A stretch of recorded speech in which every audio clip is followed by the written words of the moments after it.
Me being, a veteran and doing this a long time, people pay X amount of money. Yeah.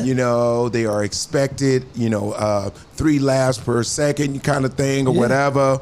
But I have my best shows when I'm just loose. Man, say it again. Golly. And still to this day, I still have to talk myself. When I'm just loose, yeah. like I could improv. I'll say something that'll be crazy because sometimes the stuff you say is in the moment is funnier than anything you can write. You got to be Peyton Manning. And I say this when you're a comedian. You can have your set list of what you want to do. Okay. But the audience ain't feeling some of your topics. You better Omaha out that bitch real quick. Omaha. You better switch. If they ain't digging your political stuff, you better be able to switch. You gotta have a lot of stuff in your bag. And Chris Rock taught me that one time when he was hosting Def Comedy Jam at the episode when Shucky Ducky, the infamous episode with that, when he took an L on Def Comedy Jam. My man, shout out to Shucky Ducky. Yeah. But Chris Rock was backstage. He said, "Man, always have stuff in your bag to switch gears." Correct. Because if you stuck to one set, you can die. And they ain't feeling it. You got to be able to know how to pivot, and that's again comes with the youngins. That's why getting your reps on stage in any situations is very important because you got to be able to Omaha and switch gears if they're not feeling a certain subject. If they ain't feeling your sex jokes, switch to something else. If they ain't feeling your crowd work, switch to something else. But you got to get those reps in because you got to put yourself in those situations to set yourself up to fail so you can win. All right, come on now. This goddamn guy Tory became a goddamn philosopher and a damn mentor in this game. And teach one, bro. That's what we're here to do. We're servants, man. But here's the thing, bro. And here is the beauty of who you are. You are and have always been committed to it, and you've always been a good dude, bro. Work on like you always been. Yeah, but I'm saying you always been a good dude. Like I ain't never had a bad guy story in my whole career. Everybody you ain't talk to the right people. Right. Yeah, talk to Buddy Lewis and Danny Green. I gotta go talk to them. Talk to Bitter Buddy. They'll have one for you. Oh right? Man, me and Buddy had a fight. Why? Like a physical fist fight in Buddy New York Lewis? after Def Comedy Jam, after one of the tapings, man. Why? Man, because they hired us as punch-up writers for the different hosts they had. The season had all the all-star hosts, right? Okay. So I did a set, and I punched up, wrote, and I did warm-up. And we were heading back to LA from New York, and when we got to New York, they all picked us up in limos, right? Okay. We all had limos and sedans, right? Going back, because a lot of us had the same flights, they got a 15-passenger van, right? I was cool with it, I ain't tripping, we going to the airport.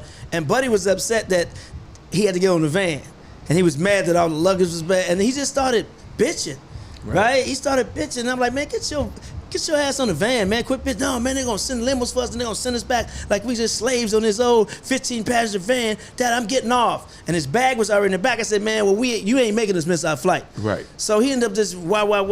I ended up kicking him in the head and throwing his man purse. This was way back in the early 90s. He had a man purse. I threw it on Broadway and I said, man, if you put more energy, this is so funny. I said, you put more energy into your jokes than bitches about what you're riding in, maybe you would have taped.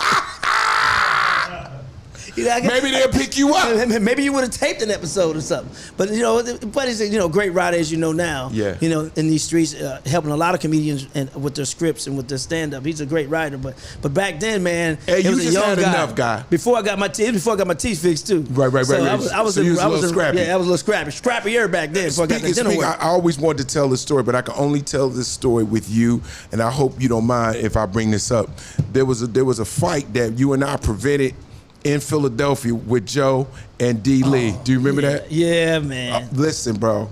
D. Lee was this promoter, a stand-up comedian promoter who promote comedy shows. Okay, so true story, right? This is a show that's going downhill. It's burning. It's on fire. Everybody's mad before we even do the show, right? Yeah. So the promoters want to take us to lunch to kind of maybe calm shit down, right? So, I gotta tell this story. I can't wait. So all I gotta say is I'm sitting to the left of Joe Torre. Guy is sitting to the right, am I correct? Right. And Joe's in the middle. Okay, right. Cool. So D. Lee is sitting directly across from Joe, right? So every time Guy would say something, Joe would say a little something. Like, so let's say it's like, yo, man, I'm pretty cool with my hotel room. Yeah, I wish I could say that. Yeah, right. So you're like, Joe, man, what's going on? Nah, I'm just saying, man, a lot of stuff around here ain't right. So guy goes, man, oh man, I love my steak. Wish I had a steak. Be nice if my steak was cooked the way I eat my steak. Guy's like, yo, man, what's going on with you, Joe? Hey, man, I don't know. I'm good, man. Don't worry about me, brother. I know one thing. Things gonna change around here. So guy is the good guy. It's like good guy, bad guy, right? So guy's like, Joe, what seems to be the problem? You're in your feelings about something. Nah, little bro, relax, bro. You ain't got nothing to do with this, right?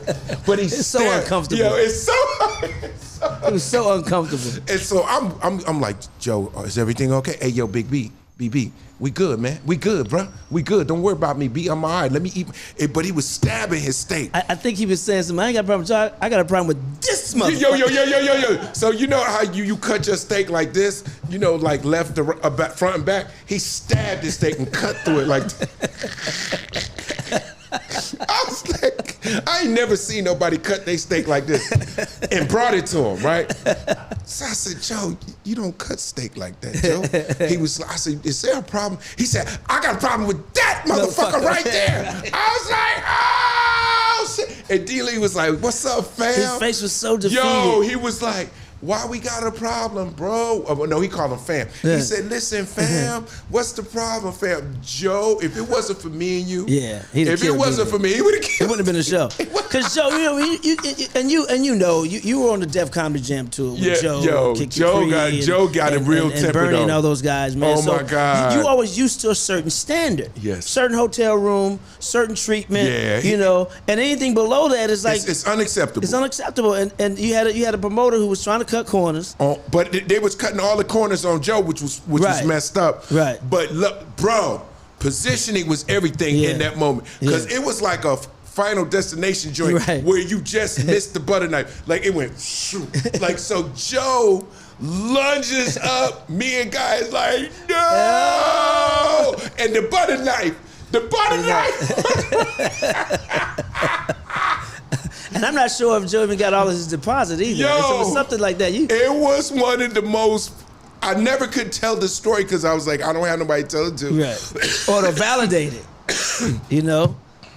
Or to validate it for sure, man. But yeah. But see, we saved a life. Yeah, we saved a life. A light-skinned dude too. He was light-skinned dude. Yeah, it was light-skinned dude. So he would have died on site. Yeah. He would have died. Matter of fact, it wasn't a butter knife. I think it was a steak knife. It was a steak knife. And it was a really good Smith and Walensky steak knife. Yeah, it was one of those. So D. Lee, glad you're alive. We saved your life.